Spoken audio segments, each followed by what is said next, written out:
Whew. John, it has been a couple weeks since we've last talked, and a lot is happening on the Mariners front, and a lot is happening on the NFL front. There's so much going on in Seattle sports right now. We're going to try and fit it all in. College football just started. The Sounders won the League's Cup. There's so many good things happening for us, except for the Mariners. We'll probably start with that, get it out of the way. John, anything to say before we get started? We are live on YouTube right now. Check us out there, as well as on Spotify and Apple Podcasts, wherever you're listening. Yeah, what a dark day to go live for the first time. Hate to talk about the Mariners at all today. Wish we could just skip it, but thankfully we get to talk about some awesome college football and our favorite segment of all time, which is back in a big way. Tease for later. But no, I'm ready to go. Let's get into it. All right. Here is some Coyote Picnic. For those of you on the podcast, for those of you on YouTube, just stick around. We'll be right back. Okay, John, we're going to start with the Mariners. Just get it out of the way first. The Mariners, over their last 20 games, have gone 6-14. They are now 4 games back from the Astros after they were tied with them for the lead in the AL West. It's been quite a rough 3 weeks, a little over 3 weeks.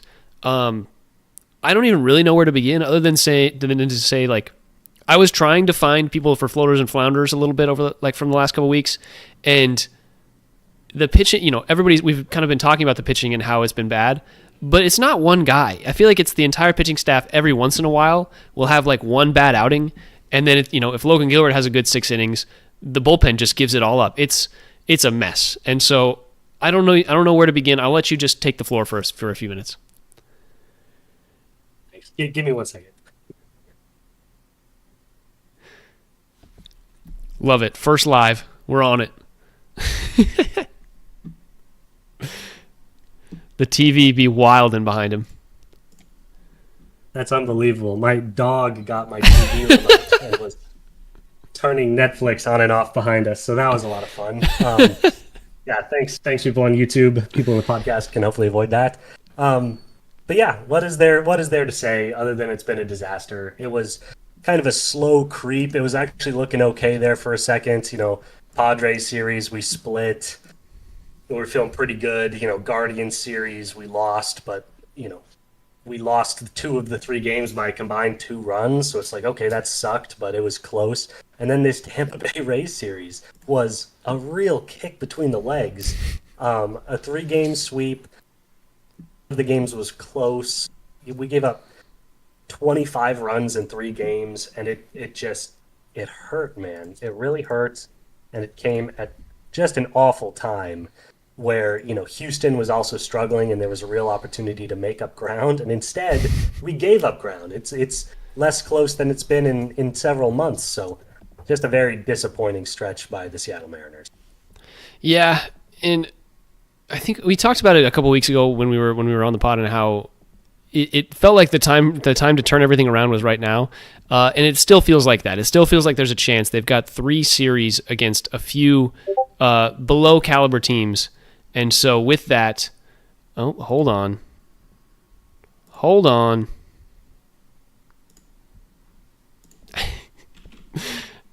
There you are. We were frozen for a second. I don't know what happened. The beauty of a live stream, man. The beauty of a live stream. Hate to see it. But, yeah. You missed an absolute beautiful rant about us losing ground to the Astros. I'm assuming you didn't get any of that. But, no, I heard that. I don't think you heard what I was saying, which was my follow-up. Oh, okay. No, yeah, okay. We're all good. Fantastic. We'll continue. Yeah, man, it's been tough. That Rays series. It was so unfortunate, man. It was watching that. It was like, okay, the first game sucked. The second game there was chances, and then the third game, it was 8-0 after the second inning, and I was just like, let me tune out of this one. I think with that being said, let's just jump to floaters and flounders. Let's get this out of the way. We'll talk about some other players while we do this, but let's jump to floaters and flounders. Let's get this Mariners discussion over with, because other than the floaters and flounders and kind of the pacing of the team, I guess there's one piece of news, which is Harry Ford got called up. That's the big piece of news. 3rd catcher for the team, and he's been performing down in AAA. He's been ready, it feels like, for a long time, and with the September roster expansion, that allowed for him to come up without having to worry about a Mitch Garver letting go. But we did have to let go of our boy Donovan Solano, Donnie Barrels. He had a great, I think that was the month of like May.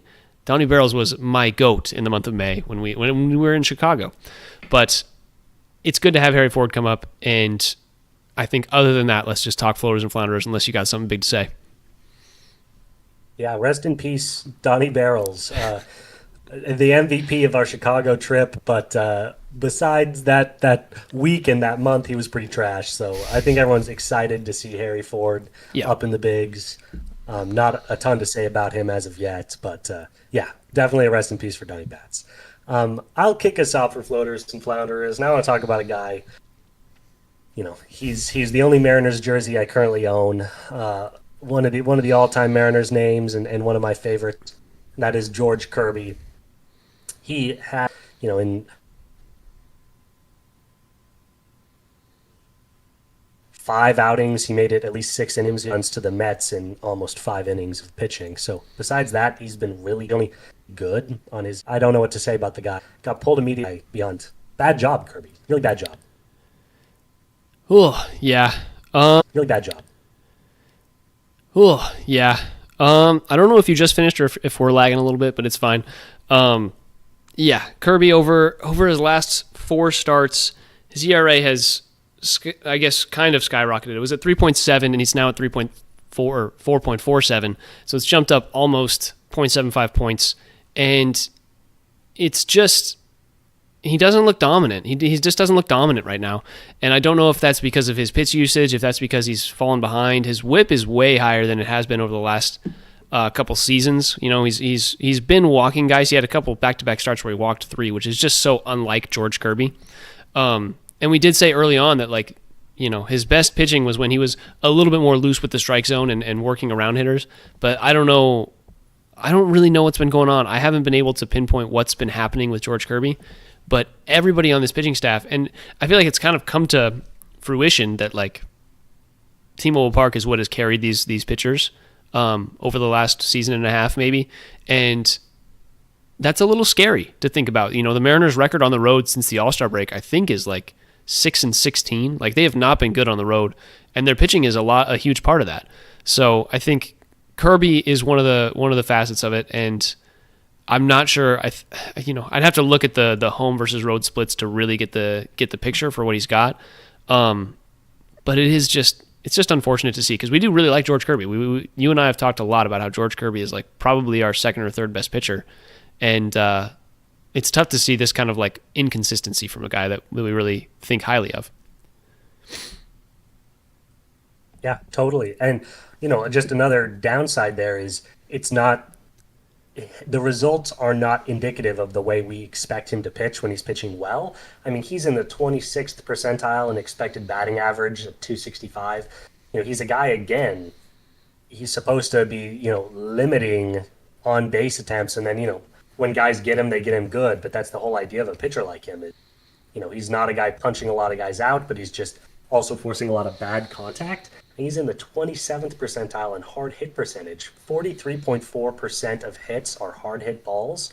That's crazy for a guy like George Kirby. You'd expect him to be very high in that percentile and have other areas where, there's some weakness. But yeah, his barrel percentage rate, his hard hit rate, and it's all indicative of a guy that is, that you'd expect to see from Luis Castillo, where he's throwing fastballs right in the middle of the zone, and that's just not who Kirby is.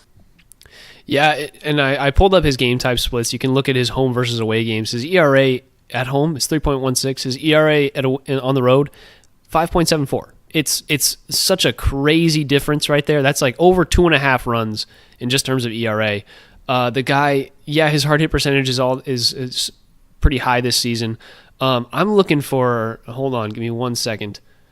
I'm looking for his ground ball percentage, because I think he's always been kind of a fly ball guy, but he was able to induce ground balls in a real way over the last couple seasons, and it just hasn't happened or it doesn't feel like it's happened nearly as much. 44%, which is the 60th percentile, is his ground ball rate. Yeah, and I mean, that's good. That's kind of where he's been at over the last few seasons, but I think I'm looking at it now, and it's just he's allowing too much hard contact in the air, which is something that can be done at T-Mobile Park, and that's the real difference. Is the hard contact is coming on deep doubles and home runs and stuff like that. So it's really tough to see from Kirby, and I just want these guys to be better on the road and more consistent. And if this stays the course, there's a real discussion to be had about like, okay, is this Mariners pitching system as good as we all thought it was, or was it a facet of T-Mobile Park and how they've been playing over the years? And maybe they knew that. Like everybody has been calling for T-Mobile Park, Mariners fans have been calling for T-Mobile Park to get adjusted, whether it's bring the fences in or whatever. Maybe they knew that like their pitching staff is not necessarily as good of a calling card as we thought it was, and so we'll really have to think that through when it comes to approaching the end of this season and in the off season as to what we really think about this pitching staff. Totally. Agreed, but hopefully we see some good things. Yeah. All right, moving on. Let's go into Luis Castillo. I need to talk about Luis Castillo because that man, as fun as it has been to root for him over the last few years, Luis Castillo has just kind of been middle of the road. He's been pretty solid, all things considered, up until the last month and a half, I guess July and August, where he has not gone over 5 innings except for one game where he went 7 innings, gave up 2 runs on 5 hits. Everything else has been 4 innings or 5 innings basically, and he's just not going deep into games. I don't know if it's his arm strength losing out or what's going on specifically, but the man just doesn't really have it in the length of which he could, or the way that he could go deeper into games compared to how it was. It's tough to see. It's tough to see because he's just getting older. This is how it is when guys get older, especially fastball heavy, changeup heavy guys, where their fastball velocity starts to go down. We saw it with Felix, and it's a long season, and I think that's the biggest issue when it comes to these kind of guys. Is his stuff's good early on. He's fresh, and the later into the season he gets, it just starts to taper off. That arm starts to get tired, that kind of stuff. So I don't know. What do you think? 19 earned runs given up in his last 17 innings pitched. That's over the course of the last 3 games. His last 4 outings. He's failed to reach 6 once in those last 4, and then, averaging over 1 earned run per inning pitched. He's been bad. And, the scariest thing is his advanced metrics. And they're scary in all the wrong ways, where again, his fastball run value is 63rd percentile, which is like, okay, for an older fastball expert, that's great. But his pitching run value is all the way down at the 31st percentile. Just a ton of dark blue. His average exit velocity has been brutal. His hard hit rate has been brutal. And surprisingly, his walk rate's actually been excellent. He's the 75th percentile in walk rate, which isn't necessarily what you expect from a guy like Luis. So there's an argument that this has been even better than is necessarily what you'd expect. So even just a little bit ago, we were talking about Luis being kind of an unsung hero. And now I'm really starting to wonder if he does not have the stuff the way he used to. If we're just taking a guy that's a little too old and pushing him a little too hard. The numbers are gross. And it's been, again, we just talked about Kirby. His last outing was bad. Castillo, it's been his last 4 outings and 5 of his last 6 outings that have been very, very tough. So that's a pretty big sample size. That's about a month's worth of pitching that's been really hard to watch. Yeah, since 2022, he's had in 2021, he had a launch angle of 4.2, or he averaged a launch angle of 4.2. And since then, his launch angle has gone up to 10.4 in 2022, 15.9 in 2023, 16.3 in 2024. And then it's dropped this year actually to 13.6. But still, that's a huge jump considering it was below 10 for basically from 2017 to 2021, his first 5 years in the majors. And then you've also got his hard hit percentage has shot up this year from around high 30s, low 40s to 48.2 this year. That is bottom 5% in MLB, I believe. His strikeout percentage has gone down the last 2 years by 6 total points, from 27.3 to 24.3 to now 21. Like, the things that are happening to Luis Castillo right now are kind of things that we could have expected over his, aging and how he pitches. The launch angle problems are a real concern, especially when you think of this guy came to T-Mobile Park and was successful, and the reason for that was probably because it was T-Mobile Park, and now it's just getting worse and worse, especially when you look at the disparity on the road. So tough to see Luis Castillo. Really, like, the rethinking for me has been kind of a huge shift over the last month or so with this Mariners pitching staff and just what we need to expect from them moving forward, and then how we can either retool or rebuild this pitching staff around either a pitching staff that is better all around, because it feels like these guys' stats are inflated, and they really are, but that's better all around, or that they figure out how to do things a little bit more consistently in terms of the home versus away splits with these guys. So we'll see what they do.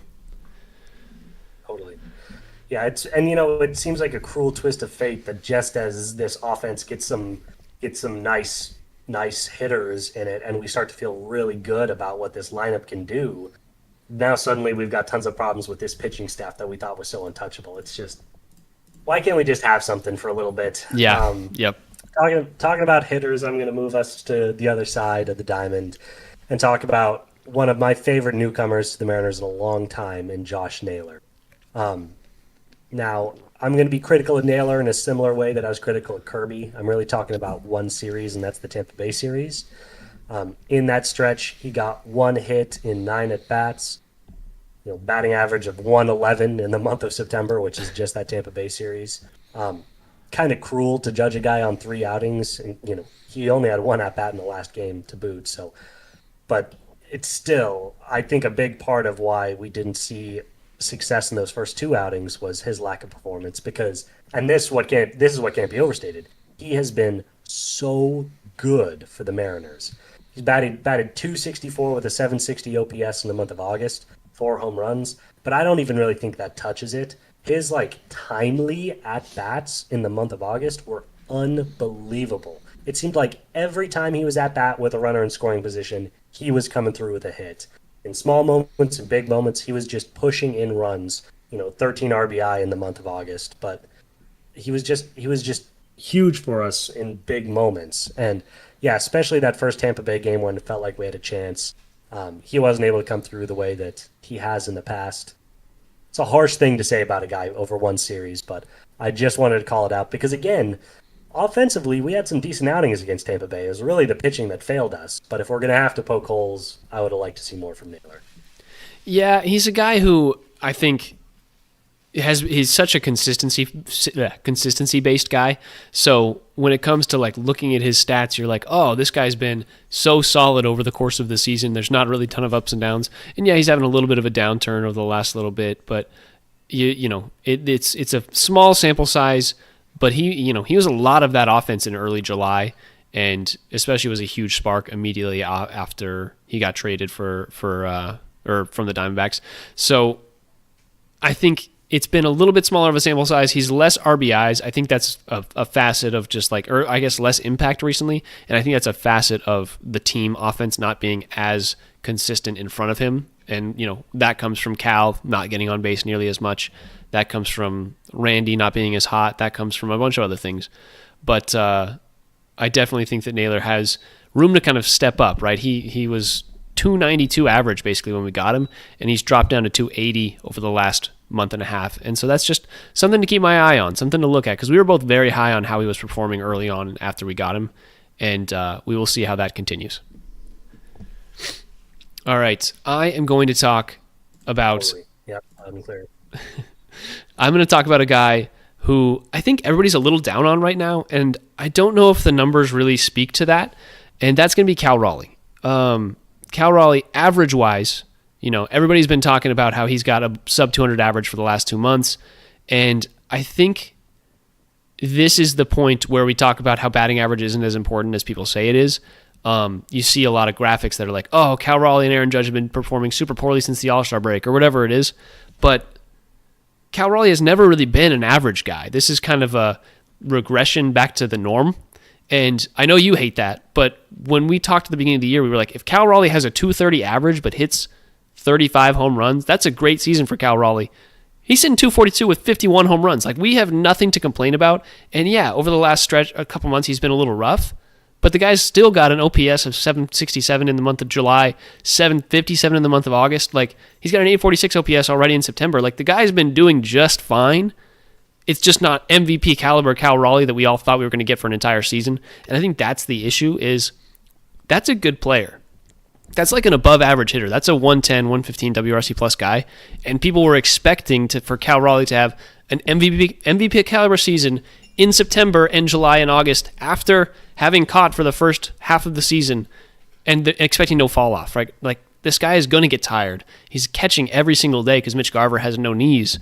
Harry Ford call-up is going to be huge for him just in terms of his bat, but it's just a little bit of an overreaction, I think, from people to say that Cal Raleigh's been bad. I think he's been back to kind of square one with him from the last couple seasons, and that's a great player. That's why we signed him over the course of this offseason. We gave him a 5-year contract for this kind of player, and then he became an MVP caliber player, so we can't be upset that he's performing like we expected him to. That's my rant. Yeah. No, I think that's loud and clear. The batting average has dropped somewhat precipitously. He was batting 194 in July and then 173 in August. Now, those are some low numbers, but again, month to month, he's fine. And yeah, 242, that's awesome. And again, when a guy is giving you what he is giving you, stop looking at batting average. Like, yeah, that is, I am the king of standing on batting average corner. With what Cal Raleigh is doing, shut the F up about batting average. Here, you want to know where he's been super consistent? He hit 9 home runs in April. He hit 12 home runs in May. He hit 11 in June. He hit 9 in July, and he hit 8 in August. That's pretty damn consistent. If you would have told me last year his batting average would be up 20 points, and he was also going to hit 20 more home runs, like I wouldn't cut off a finger to get that result. The dude's got a real chance to hit 55, maybe even 60 home runs this season. I don't care if he's batting 110. Like, do whatever you got to do, Cal. Those numbers are ridiculous, and yeah. Again, look at his Savant page. If you have any questions about where the strengths and weaknesses of his game are, and there are some weaknesses, they're all laid out, but there are plenty more strengths, and what he does better than anybody else in baseball right now. Yeah. Except maybe Kyle Schwarber. Kyle Schwarber is popping off. It's been a little scary. I think he's already almost to 60 home runs. The guy's having a monster tear. But either way, yeah, happy. Still happy for Cal Raleigh, and still having a great season. He might have fallen off the MVP train a little bit, but if Judge keeps staying where he's at, he'll still be part of the running. So I think we can use that to wind down our Mariners discussion. Do you have anything else to say before we move on to a little bit more positive, a little bit more exciting talk coming to start the NFL season? Yeah, just they're holding on to 1.5 game lead in the wild card over the Rangers. This has been an incredibly disappointing stretch, but I'm not throwing the baby out with the bathwater quite yet. I know a lot of Mariners fans that are already starting to panic and pull plugs left and right. They still have a fairly easy schedule going down the stretch. I think 8 series left or something like that, and only 2 against teams that are above 500, so they should be able to make up some ground. I no longer expect them to catch Houston. Maybe they will, but that would be a surprise to me. But now it's about holding on to the wild card spot. I think they have a good chance. Let's just get to the postseason. Great point. I think the team has had a lot of discussions amongst themselves. Like, they've been pretty upfront about how they're having team meetings, doing all that kind of stuff to try and keep these guys together and focused on the real goal, which is getting to the playoffs. They don't have to win the AL West. If they can get to the playoffs, this team has a real chance. So that's what I'm really looking forward to, and hopefully this team can continue to do that. All right. It's time. John, NFL season is upon us. It's been a long, cold summer, but we are ready to talk the NFL and this Seattle Seahawks team. And then, of course, we'll get into our favorite segment, year 3 of our favorite segment. First up, though, the Seahawks play the San Francisco 49ers. I believe that is Sunday at 1 o'clock. Any thoughts immediately come to your head? Just that it's going to be a fun matchup in a fun division. I think, anybody that listens to any sort of sporting podcasts knows that the NFC West is just a complete headache to make picks on, especially, before we start seeing some tape of what these teams are going to look like. All 4 teams have real arguments to be the best and worst team in the division. There's a lot of turnover or a lot of question marks on all these teams. It's going to be really fun seeing this classic rivalry. Are we going to compete? Are we going to win? Are we going to get stomped? I don't really know. I will say I'm not feeling super confident. I think CMC, however he'll hold up over the course of the season, he'll be as healthy as he is against anybody in game 1. So I do think their offense is going to be tough to slow down. But with that being the case, my matchup to watch, Mike McDonald's defense, this highly touted, growing, developing defense, against a very, very competent Niners offense. I would just like to see some growth and our ability to hold our own there. Yeah, I think this 49ers team is kind of catching us at the perfect time, to be honest, with McCaffrey being basically fully healthy. McDonald's defense takes a little bit to get used to, and I think we're going to see that. I think the Seahawks defense, I picked them in a couple fantasy leagues, but I think their defense is one that will get better as the season goes along, and we saw that last year. But it just takes some time to kind of figure out and learn. And the new Clint Kubiak kind of zone scheme in terms of blocking is going to be very different for us all to see. We're going to be more run-focused. It's not the best matchup, right? Fred Warner is going to be really good as a linebacker, just stopping that run. He's a Pro Bowler every single season. I will say Juwan Jennings, I feel like is the 49ers probably second best wide receiver at this point with everybody that they've lost. I believe he's out for this game. Seahawks, I don't think are missing anybody important. This is just going to be a true test of like how do we fare against Christian McCaffrey and Brock Purdy and just the scheme of the 49ers early on and how this defense can go. I think you're 100% right. That's going to be the matchup of the day. And I just hope that the Seahawks offense, Sam Darnold can show up in a real way in a spot that we are none of us are sure what's going to happen here. And so I think we're all just excited to see this play out. Whether it's good or bad, I think we'll see over the course of the first few games, but this Sam Darnold led Seahawks team is going to be very interesting, at least for the first week. Yeah. Another area I think is going to be really important to watch, just in terms of stories for the season, is going to be the performance of the offensive line. I think the defense and the offensive line, because, Darnold's a guy that showed in Minnesota that if you give him time, he can be a high-level quarterback. But even in Minnesota, on situations where he was not given a lot of time in the pocket, he really struggled. This offensive line did not give Geno Smith very much time for every year that he was in Seattle. So whether there's been real improvement there, how much, the draft, capital we put into the line is going to pay off right away will be important to see. But yeah, if Darnold's able to stand in the pocket for just a couple seconds uninhibited, I think however he performs, if he gets that time, I'll feel a lot better about this team's outlook. Yeah, when you look at what I understand is the Seahawks kind of strategy, it's going to be a lot of running, and then they'll kind of do a bootleg, they'll do a play action, that kind of stuff. And those kind of plays are what Sam Darnold is actually pretty good at when it comes to how he performs. Sam Darnold is good at rolling outside because that gives him time, that lets plays develop. That's just really good for Sam Darnold and how he plays. And like you said, I think he's one of the quarterbacks with the longest, like, I don't remember what the term is, but holding on to the ball rate in the NFL. And so if he can have that comfortably is where I think we would like to see the Seahawks offense shine. I'm really excited to see how JSN fits into this. Excited to see Cooper Kupp again in a Seahawks uniform. So it's going to be really fun. This is like a new Seahawks team. It's a new toy for us to watch and actually get invested in. So just excited for this first game. Totally. Yeah, I'm with you. All right, man. Are you ready? I'm so ready. I hope you don't take any of my picks, man. I'm so excited. Dude, my picks are on the notes. You can see them. Oh, I didn't scroll down that far. Well, you don't know who I'm going to pick. I have the element of surprise. It's going to be a surprise for me. I'm going to have to take notes while you're going. Everybody, it's year 3 of the Sound Up Seattle Value Dogs.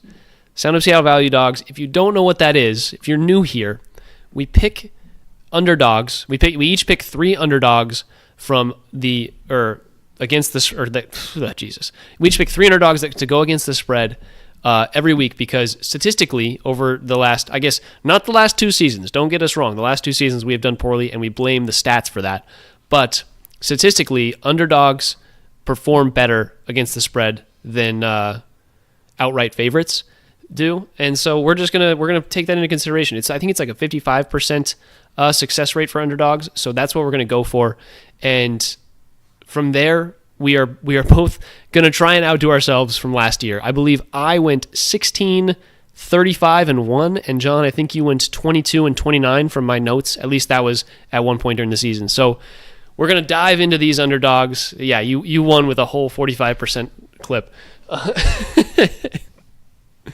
We're going to dive into these value dogs. It's too good. And I will let you go first.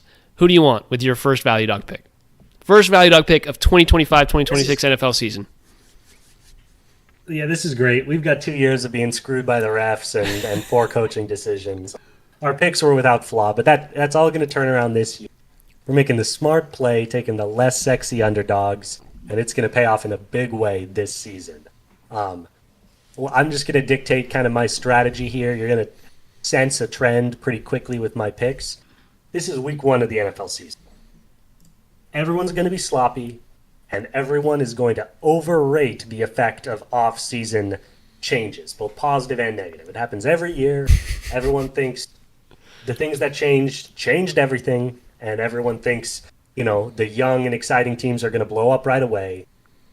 These things take time, and changes are often less significant than you think. So what I'm going to do is I'm just going to take great teams that were great last year. We know they've got tons of talent on their rosters, and all of these teams have found themselves on the wrong side of the betting lines. Very confusing, but what are you going to do? So for my first pick of the 2025 season, I suppose the 2026 NFL season, I am going to take the Detroit Lions, who opened at plus 1.5 against the Green Bay Packers. I love this pick. The Packers are obviously an offseason darling. They made some big moves in the draft and obviously went and acquired Micah Parsons, which is a huge deal, and it is. But the Lions were just significantly better than the Packers last season. The Lions were arguably the best team in football last year. They had horrible injury luck. A lot of those guys are back and healthy.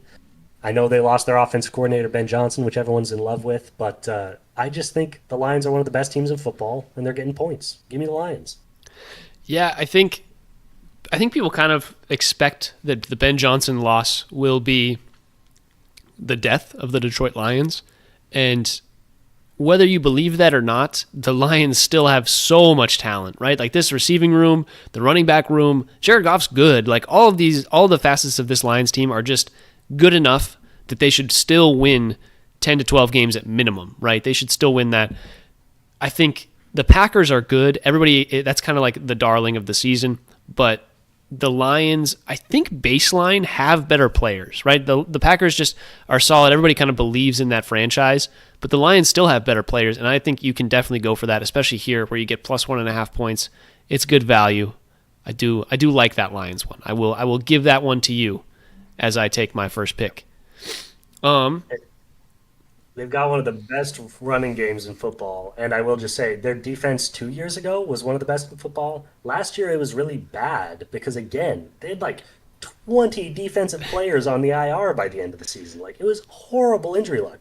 Look for a resurgent Lions defense that may be more powerful than their very vaunted offense from last season. I'm sorry, I interrupted you. Go No, on. no worries. I also, the Micah Parsons thing against the Lions is like the one thing that I think that they'll actually be okay with dealing with. Penei Sewell's really good. All these, like the Lions O-line is just so solid. I don't think one addition by the Packers is going to do that much for them. Anyways. All right. My first pick for Tyler's 2025 to 2026 NFL value dogs, I'm going to take the Houston Texans plus 3 was the last time I looked versus the LA Rams. Might have bumped up to 3.5. I'm not 100% sure, but the Texans defense is so good. Like, I think it's being first off underrated, and I think the Rams' injuries as of right now are being underrated as well. Matthew Stafford is coming into this season with a messed up spine. The Houston Texans defense is just going to be trying to attack this man. Like it's going to be all out, just like tigers trying to capture a deer. Like they're just going to be trying to take him out. As soon as you get him down, I feel like this Texans team has a chance. CJ Stroud, like, he kind of had a sophomore slump. We'll see which one was more real, but I still believe in CJ Stroud as a quarterback. I still believe in, Nico Collins in that offense. Yeah, Nick Chubb as their primary running back will be interesting, but I think at the very baseline, like, the Houston Texans are good enough to be in this game, and I think getting plus 3 points is kind of a steal in this one at this exact moment with the injury history. Yeah. Yeah, so for our official tally, I'm going to go ahead and bump that up to 3.5 for you because that's where it opened at, and it's still at 3.5 on a lot of sites. Wow, thank you. Kind of varies between 3 and 3.5, but no, but I think this is a great pick. Yeah, the Rams. Here's the thing: if the Texans have a moderate bounce back on offense, which is fair to expect, and if their defense is what we expect, even if Matthew Stafford and Devontae Adams are awesome out of the gate, this is a good matchup. I would like plus 3.5, even if Stafford is fully ready to go and playing Stafford football. A good amount of points from a team that could well be better than the Rams.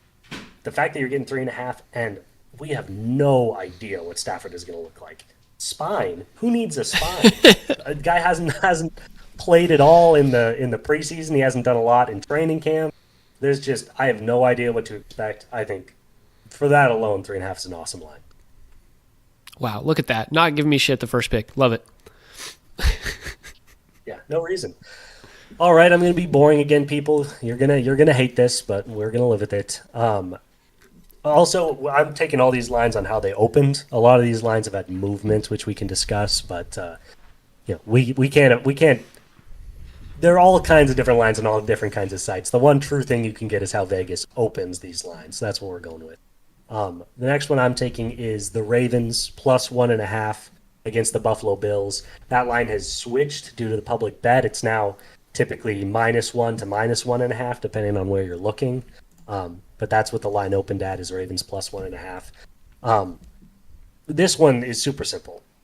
This is a coin flip of a game. The Bills and Ravens should be two of the 3 or 4 best teams in the AFC. They both have MVP quarterbacks. They both have awesome skill position help in certain areas and then glaring weaknesses on their rosters, particularly on their defenses. I have no idea who's going to win this game. I'll take 1.5 on one of the best teams in football. Yeah, I tell you what, I feel like this is kind of the Ravens' opportunity to take the spotlight after the start of last season with the Isaiah Likely toe tap into the out of bounds against the Chiefs last year. I think this is another crazy game for the Ravens to be a part of early on in the season. And this Bills team, I believe in. I texted you yesterday about how heavily I believe in this Bills team, but at the same time, I do think this Ravens team is going to actually need some wins like this, right? They have a really tough division when it comes to the Bengals. Obviously, the Steelers and Browns have kind of taken a step back, but either way, they're still going to have to fight to get to 10, 11 wins. These teams are not going to just die easily. So I think this Ravens team can get a good upset. I have picked them in most of my pick'em leagues, so I like this plus 1.5 line. All right. I am going to go with my next pick. I'm going to take the New York Jets plus 2.5 last time I looked versus the Steelers. And the reason I take this is it's kind of a matchup of, it is a matchup of quarterbacks playing their teams from last year, but I have more faith in Justin Fields than I have in Aaron Rodgers. I am fully out on Aaron Rodgers. You cannot make me put any sort of value dog bet on the Steelers in plus money at any point this season. It's just not going to happen. I don't want anything to do with it. I love DK. I'm happy for him that he got his bag, but I don't think he's going to catch a ball from Aaron Rodgers this game. It's going to be Aaron Rodgers running around. Sauce Gardner is going to get in DK's face, and it's just going to be DK fighting people trying to get open. And Justin Fields and this run game for the Jets is going to be interesting. At the very least, it's going to be interesting. And I think there's a couple weapons out there. You've got Garrett Wilson, and I think Justin Fields is just going to get the opportunity to move around a little bit more. It is really his team when it comes to the Jets, instead of him having to fight against a Russell Wilson type or something like that. He's in charge of this Jets team right now, and I hope that he can take it and run with it a little bit, because I have them at plus 2.5.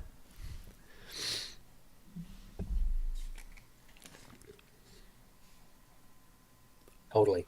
Yeah, I really like this pick as well. This one's a little tougher. Steelers defense was really good last year. The Jets defense kind of fell off, but the Jets defense is loaded with talent. I think a lot of people expect them to bounce back this season. 100% agreed on Rodgers. The dude is the washed king. I don't know why anybody would think he'd be better this year as he continues to creep into his geriatric years.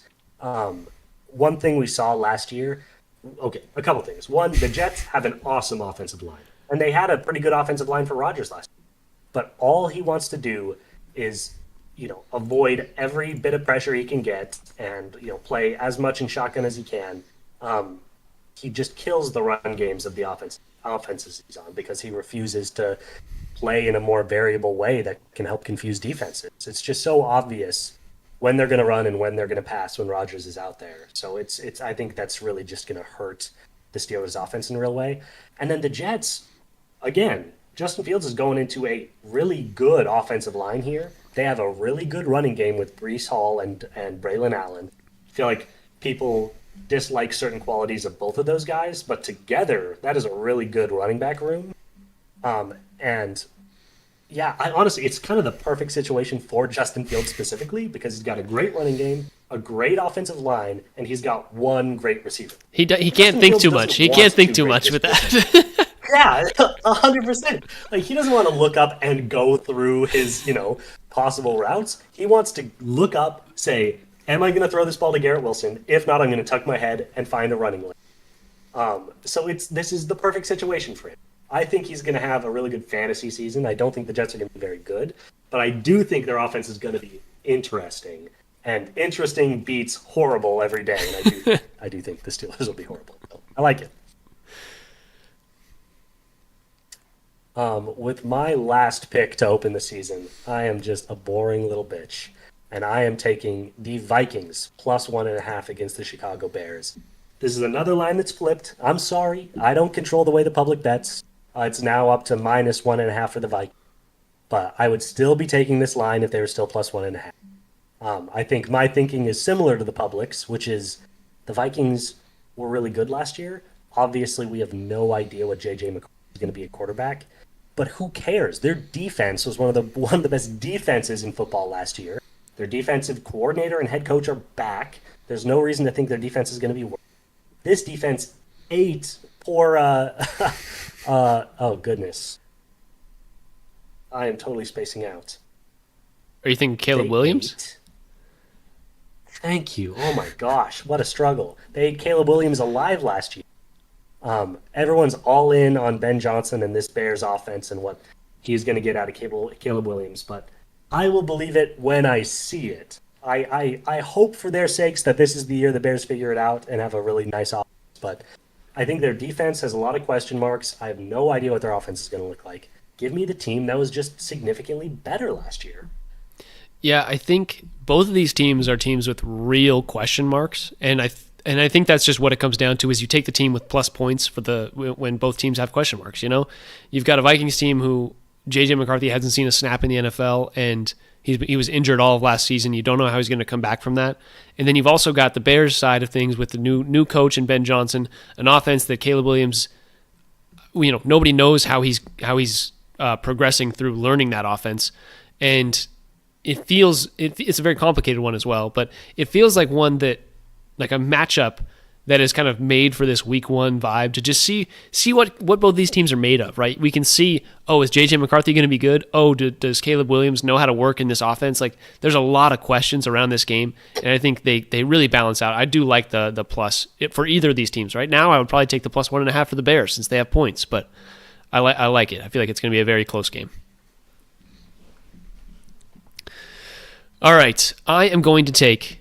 with my third and final value dog of week one of the 2025-2026 NFL season, I almost took the Carolina Panthers again this week. I just want to point that out because last year I picked the Carolina Panthers, I think, like 18 times out of the 17 weeks. So it was rough. Take them on by. But I could not do it. I couldn't bring myself to give them points.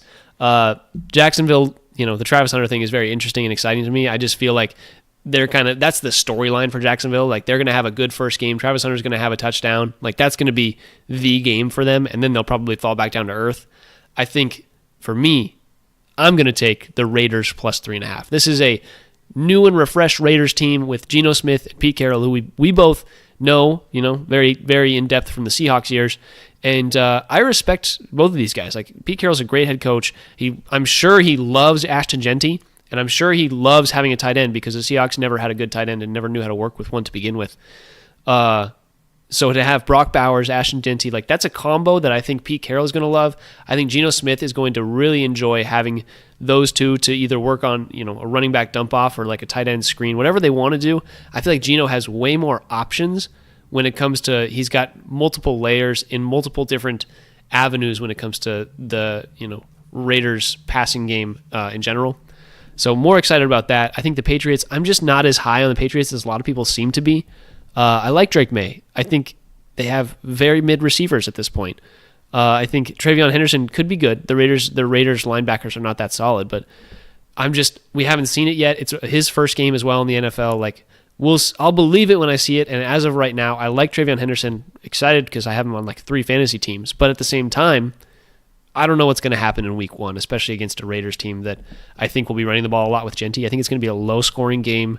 And 3.5 is enough points that you can cover that. Yeah, dude, 100%. I think this is one of the biggest overcorrections happening when we're talking about these off-season overreactions. The Patriots were genuinely, absolutely in the running for the worst team in football last year. They were awful. Their defense was terrible. Their offense was awful. Their offensive line was terrible. Their coaching was awful. They brought in a very competent head coach in Mike Vrabel. Let's not pretend Mike Vrabel was winning Super Bowls in Tennessee.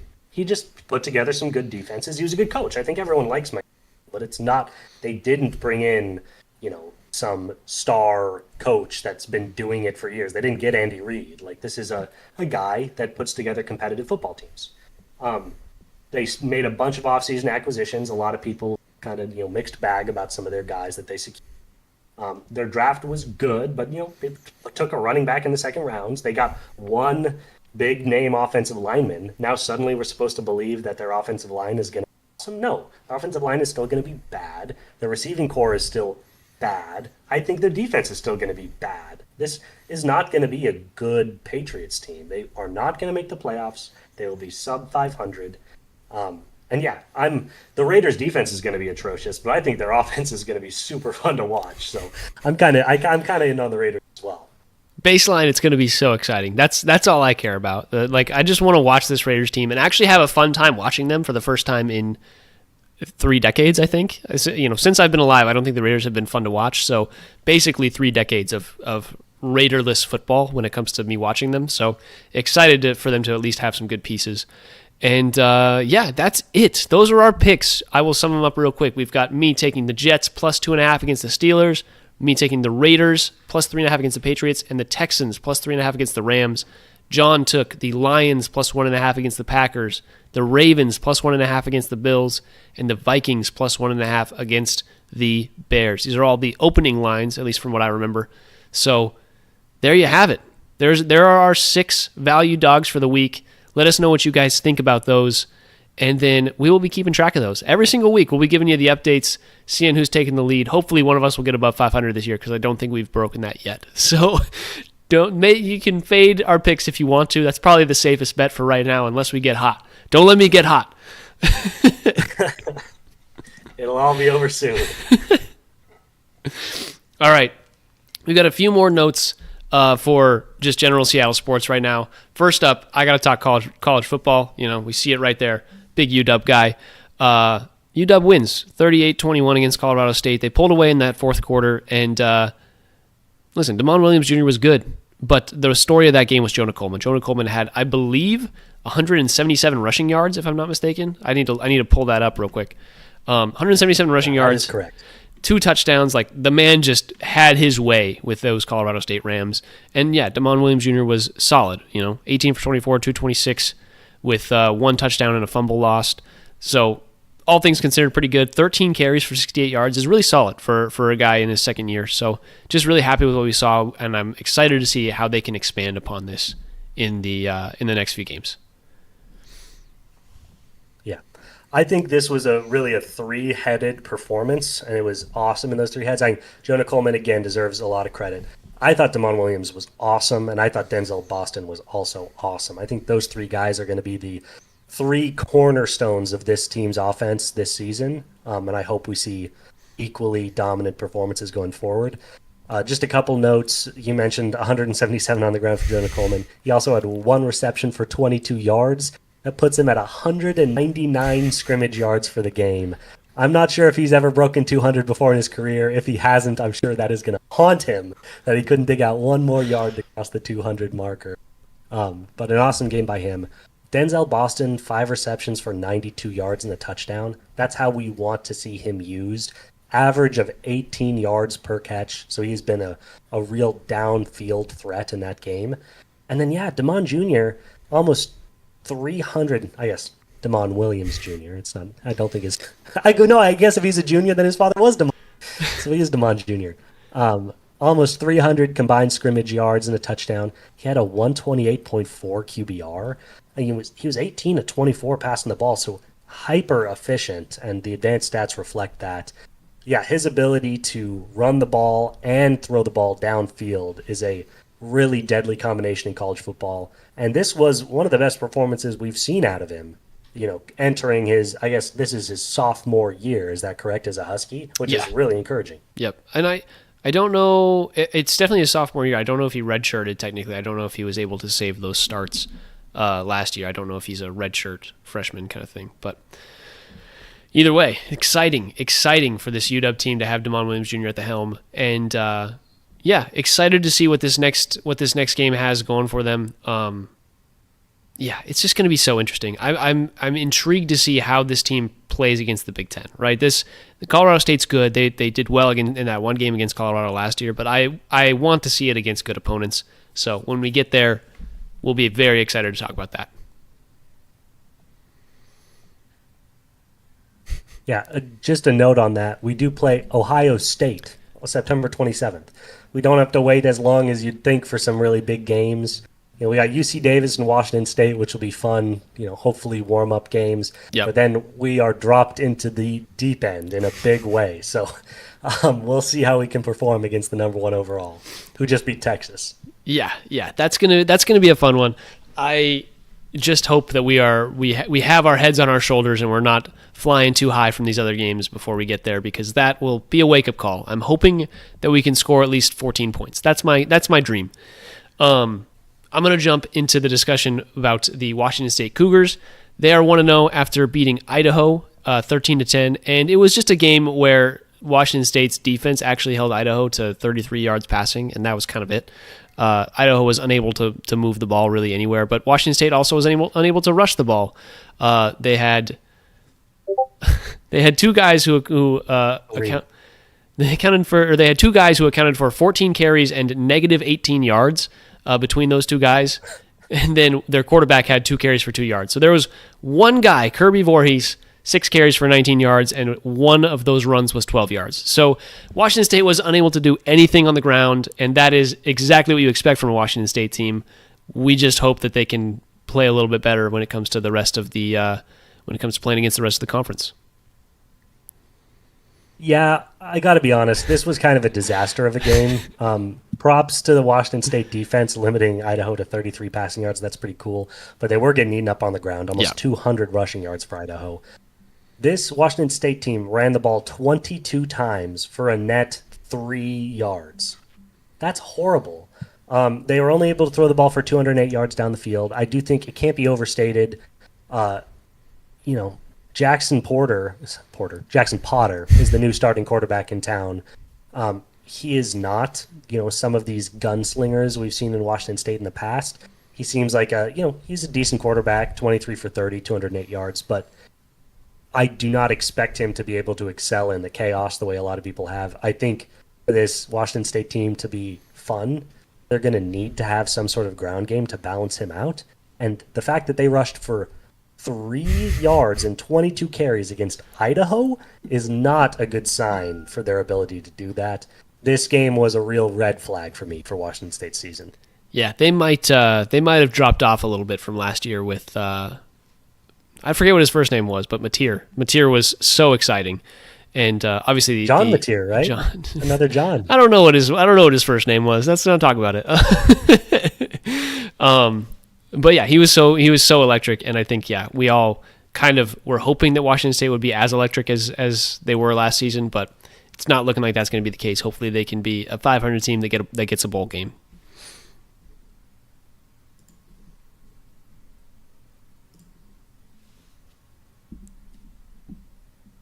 There we go. Sorry, Sorry, we're working through this. We're working through this lag. It's always hard to tell if the other person's going to talk or not. Yeah, no, I'd be pretty pleased if they got a bowl game. I'm not expecting much from them, but that is good news for Oregon State Beavers. I think they might run away with the pack this year. Very true. Very true. Okay, let's go next to the Sounders. Huge. Sounders had a huge week in winning the Leagues Cup against Miami, winning 3-0, and then I believe they also beat the Galaxy 2-0 in the game before. I don't remember off the top of my head, but God damn, the Sounders have been exciting recently. I don't really know what else to say besides they got into a fight with Miami, and it sounds like Suarez is getting so much beef from everybody in MLS in the MLS sphere, and I just love that for this team, right? They get hot at the perfect time every single year. They really find their form, and they're fourth in the MLS right now, 5 points, I believe, behind the third place team, and it's just so exciting. Every year we talk about the Sounders like they're just like not really relevant to Seattle sports, I feel like, for us, because we don't really play or don't really watch soccer that much, but the Sounders are like the Seattle sports team when it comes to like long-term success every single season, and they've just done it for the last half decade. Like we can't be saying that they haven't. So really exciting for them to win the Leagues Cup. And they play the LA Galaxy on, the 13th. So in a week and a half, they start up the MLS play again. So exciting. Yeah, totally. Obviously, 4 straight wins, only one of those coming in MLS play against Kansas City. But, starting with that, 0-0 win and penalties against Puebla, their offense has really stepped into gear. 5 goals against Kansas City, 2 against the Galaxy, and 3 against Miami, while their defense has stayed sharp, which obviously we do expect in Seattle. It's been great, yeah, and they won the League Cup, which is amazing. They beat an LA team, which is amazing. These are these check marks that we like to look for. Hopefully we can double up on the Galaxy here in a week. But yeah, 4th in the Western Conference. It's going to be...